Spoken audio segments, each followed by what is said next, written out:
Donc, quand on arrive, les gens, en fait, ont une petite station de nettoyage, donc peuvent, Purel. Depuis le 13 janvier dernier, la salle du conseil municipal de La Chute accueille une nouvelle clientèle, comme l'explique la chef de division de la bibliothèque et de la culture de la municipalité. On peut offrir maintenant un espace des espaces de travail, en fait, pour les étudiants seulement.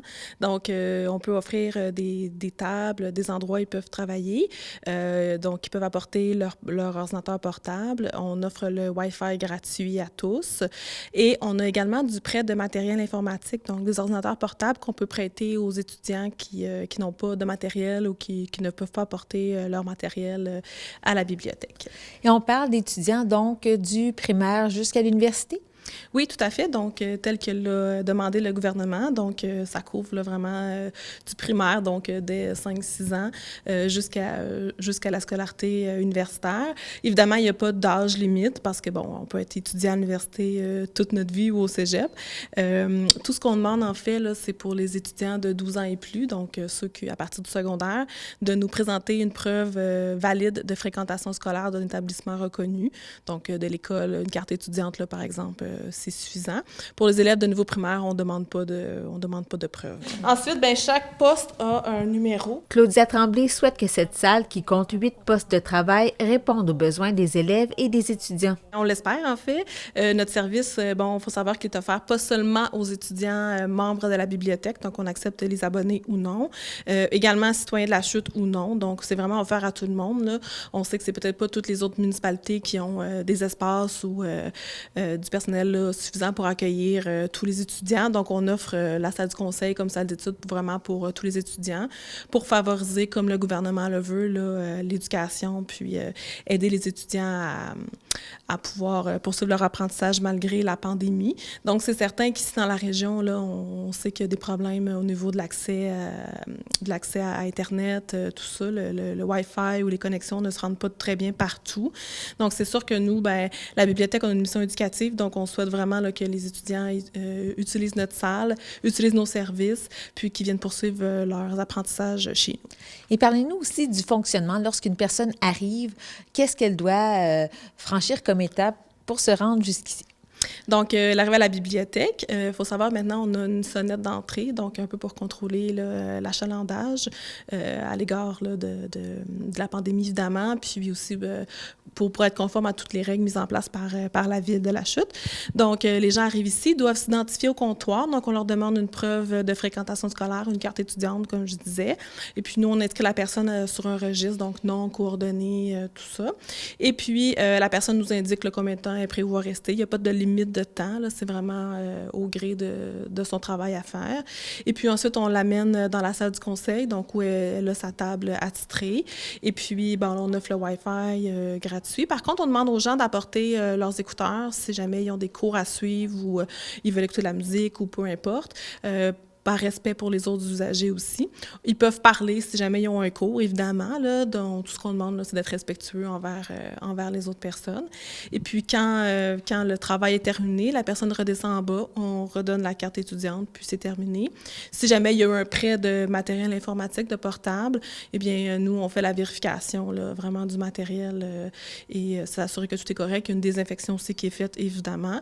Et puis, la personne est libre de quitter et de revenir le lendemain si elle souhaite. Et si selon le nouvel horaire en temps de confinement, en fait, vous avez modifié l'horaire en raison du couvre-feu? Oui, tout à fait. Donc, on n'a pas eu le choix, là, à l'instar de tout le reste de la population, en fait. Donc, en fait, notre horaire est le même, sauf le mercredi et le jeudi soir où on va fermer à 19h30 au lieu de 20h, en raison du couvre-feu, évidemment. Donc, notre salle, elle est ouverte d'études, elle est ouverte, en fait, là, de l'heure d'ouverture, 10h30 à la bibliothèque à tous les jours, jusqu'à l'heure de fermeture, sauf le lundi où on est fermé parce que c'était la journée qu'on était de toute façon fermé au public. Donc, les gens sont libres de venir quand bon leur semble, le jour, le soir, la fin de semaine. On invite tous les étudiants là, vraiment à participer à notre service. Et ce service est offert jusqu'au 8 février où vous allez aussi voir, dans le fond, avec le gouvernement, ce qu'il compte annoncer? Oui, pour l'instant, dans le fond, la seule directive qu'on a, c'est jusqu'au 8 février. On imagine là, qu'un petit peu avant cette date-là, il va y avoir d'autres annonces, soit à l'idée qu'on reste en confinement ou que, bon, on cesse ou peu importe. porte. Donc, c'est sûr que nous, pour le moment, c'est jusqu'au 8 février. Puis, dès qu'on aura des indications contraires ou que ça se poursuit, bien évidemment, on va s'ajuster en ce sens. C'est pour ça qu'on l'a fait tout dans la salle du conseil, c'est parce qu'il y a plus d'espace que dans la bibliothèque. Quant aux autres services offerts à la bibliothèque Jean-Marc Belzile, ils ont diminué depuis que la MRC d'Argenteuil a basculé dans le rouge avant Noël. Depuis la mi-décembre, donc autour du 17 décembre, on est tombé en zone rouge. Donc, ce qui s'applique pour les bibliothèques en zone rouge, c'est le prêt sans contact. Donc, en quoi ça consiste, en fait, c'est que les gens réservent au niveau du catalogue en ligne de la bibliothèque les livres qu'ils souhaitent avoir. Ils peuvent également appeler selon les heures d'ouverture ou nous envoyer un courriel pour réserver leurs livres. Donc, les livres sont réservés. Les préposés ici à la bibliothèque préparent la commande, vont chercher les livres, les mettent dans un sac. Lorsque la commande elle est prête, on appelle l'usager. Puis ensuite, celui-ci vient aux heures d'ouverture de la bibliothèque récupérer son sac. Tous les retours se font également uniquement dans la chute à livres. Là, ça fait plusieurs mois que les usagers sont habitués à fonctionner de cette façon-là. Puis, il faut rappeler que tous nos livres sont encore mis en quarantaine au retour durant 24 heures.